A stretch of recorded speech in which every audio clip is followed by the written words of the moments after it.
We are moving on now to talk about suicide and suicide prevention. Which, of course, is always a very, very difficult conversation to have. So, as we move into this conversation, I want to say that we address this topic with a lot of compassion, especially for anyone who may have lost someone they love to suicide. It is the second leading cause of death for youth ages 10 through 24. And this is a staggering and heartbreaking statistic. And unfortunately, rates of suicide are on the rise. And they can often be associated with feelings of stress, self doubt, pressure to succeed, sense of hopelessness, disappointment, and loss. Of course, that does not mean that if your teen is experiencing one or more of these feelings, that they are considering suicide. However, it is important to be aware that these feelings can be associated with depression and suicidal thoughts, and to be aware of this to help prevent them from building, um, and to begin having conversations with your teen to help support them um, when you're noticing these that they might be experiencing these feelings. So, the majority of teens who do attempt suicide typically have a significant mental health disorder, such as depression. Other risk factors may include family history of suicide attempts, exposure to violence, impulsivity, aggressive or disruptive behavior, access to firearms, bullying, feelings of hopelessness or helplessness, and acute loss or rejection. Warning signs. So Heather talked about mental health red flags and concerns, and a lot of this falls into that same category. So again, keep in mind that because we are in a pandemic, some of these are a little harder to differentiate from what's of concern and what's not.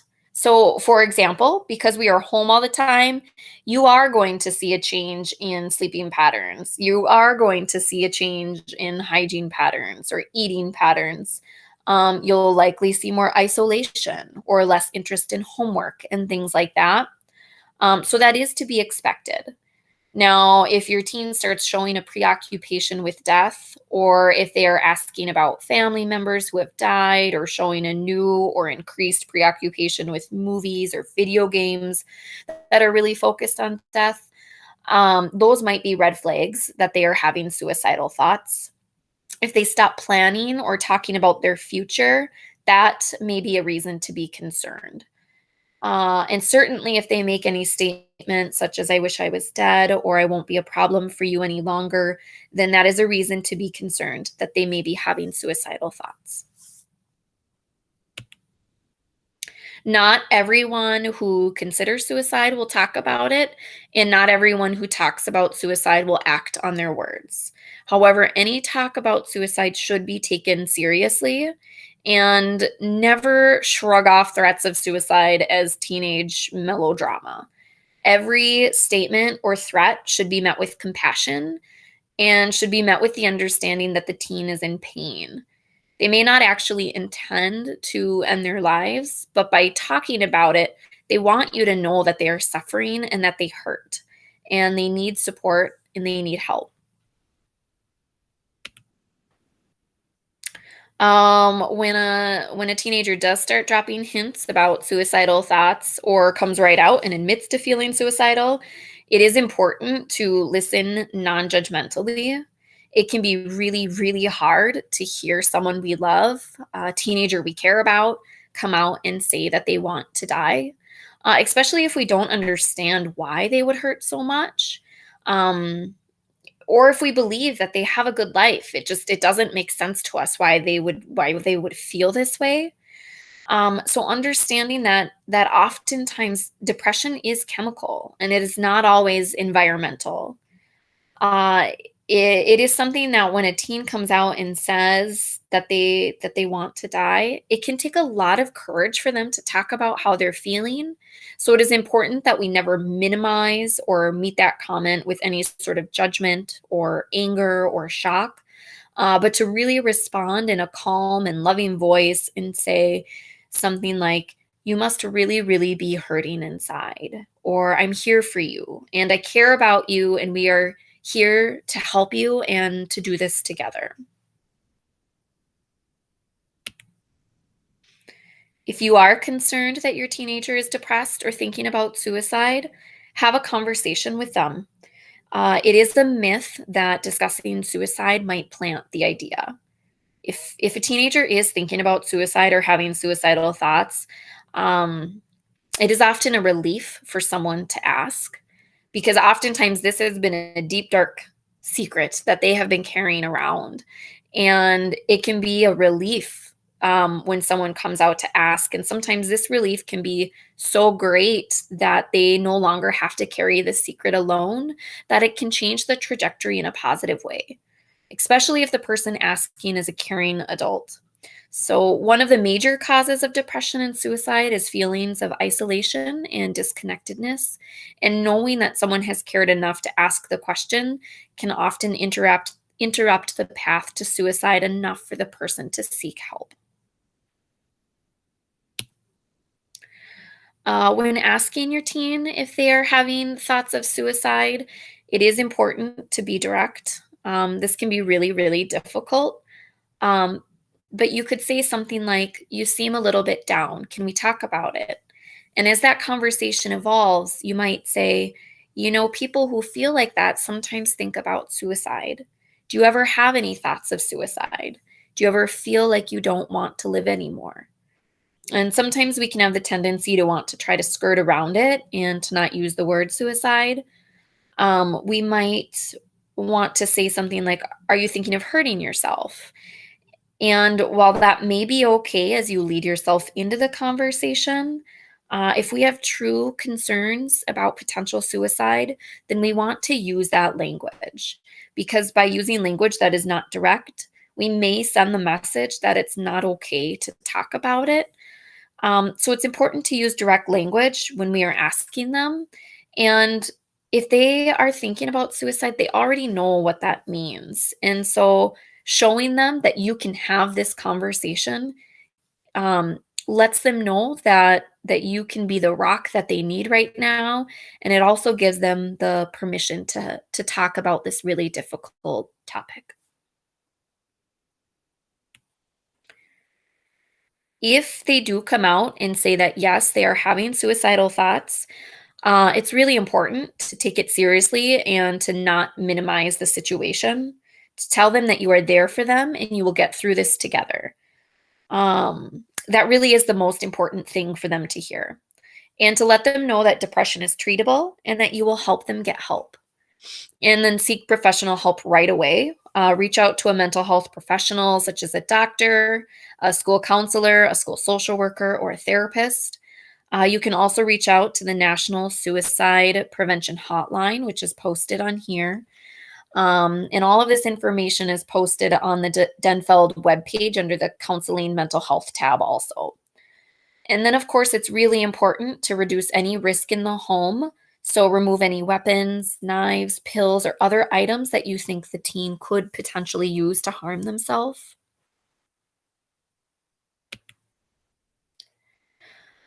And of course, urge your teen to not isolate themselves.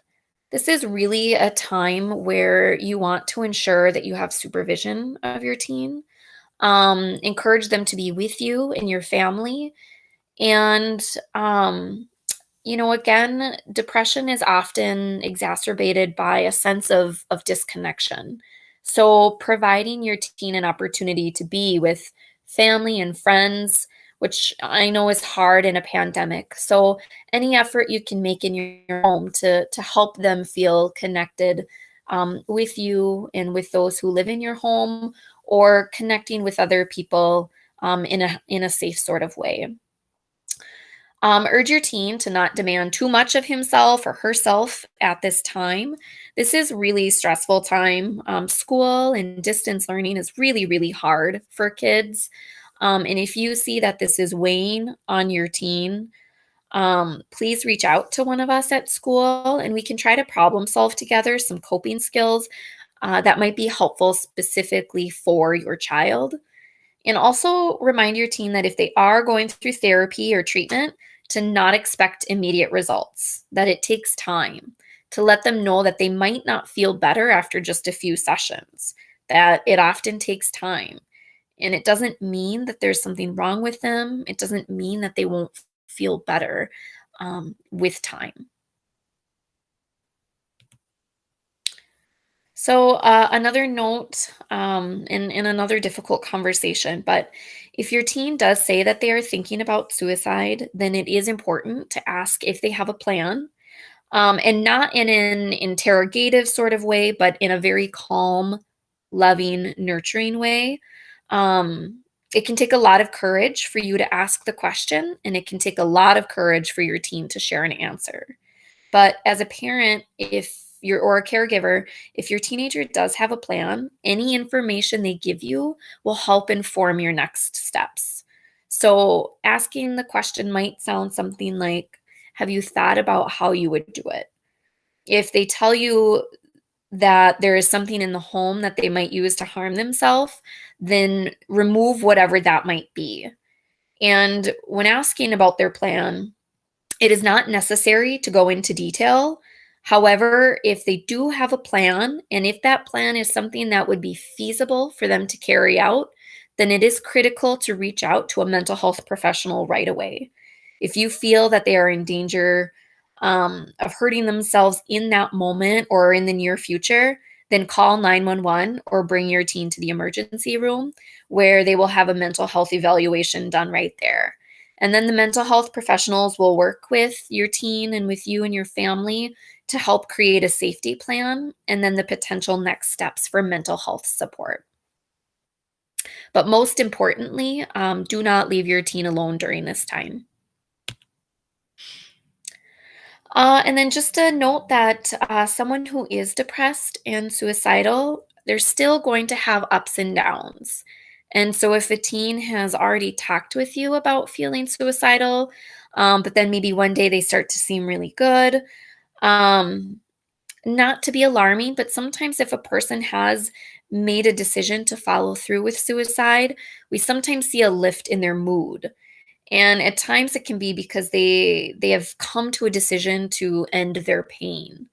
And we share this because it is really important to know that this is also a time to remain vigilant and to also continue to have conversations with your teen and checking in with them about their mental health.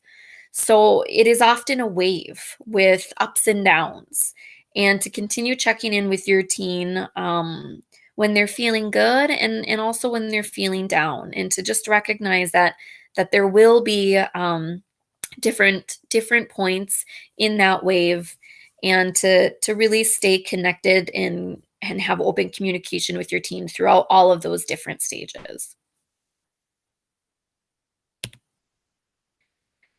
And so as we wrap up here, just a final few words, that talking about mental health in general, talking about suicide prevention, it can be very, very difficult. And so, just a reminder that it does not matter if the words you use aren't perfect. What really matters is the connection. So it's not about the words, it's about showing that genuine compassion and understanding and letting your teen know that you are there for them.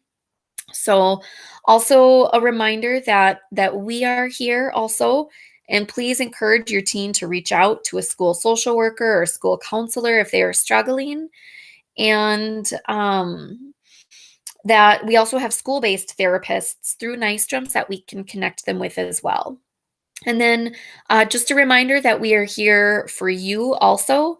And never hesitate to call or reach out to us with any questions or concerns, or you just want to run something by us. So we're here to help. And as we end this section of the presentation, we just wanted to leave you with some crisis contact information for if your teen is experiencing a mental health crisis. First and foremost, if it's an emergency or your teen has a need for immediate medical help, you should always call 911 at that point. You can also call the National Suicide Prevention Lifeline.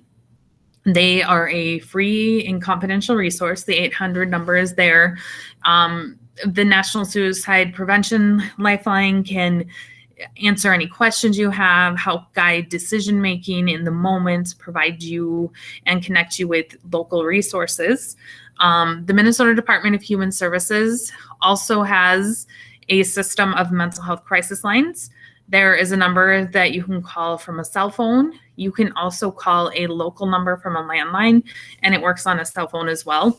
That local number is for Southern St. Louis County, and it does connect you to Birch Tree Crisis Center, which is an 18 plus mental health crisis provider. However, since they are that mental health crisis link for Southern St. Louis County, it is perfectly appropriate to call them for assistance with an immediate mental health crisis that's immediate and urgent, but not an emergency. You call that number, you talk to one of their crisis counselors. There's an option for you to talk to one of the counselors when you call, and you let them know what's going on, and then they will connect you with the appropriate resources for a children's mental health crisis. You or your teen can use the crisis text line. You text MN to 741-741. And this, again, it's similar to the National Suicide Prevention Lifeline, where they will answer questions over text. They will help guide in the moment decision making, and they will connect to local resources. And then if there is a situation where it's urgent, it's immediate, you want that in-person drop-in assessment, but it's not an emergency where you feel like fire or ambulance are needed, you can take your teen to one of the local emergency rooms at either Essentia Health or St. Luke's. They are the intake access point for mental health crisis situations. They'll do a full assessment of your teen, and then do decision making and planning from there in partnership with you. So we just wanted to provide you with this crisis contact information because while you're always free to and welcome to connect with a school counselor or school social worker, if it is a crisis situation or it's on the weekend or in the evenings, we do want you to be able to have these resources to use when we're not available. And thank you for listening to this portion of our presentation.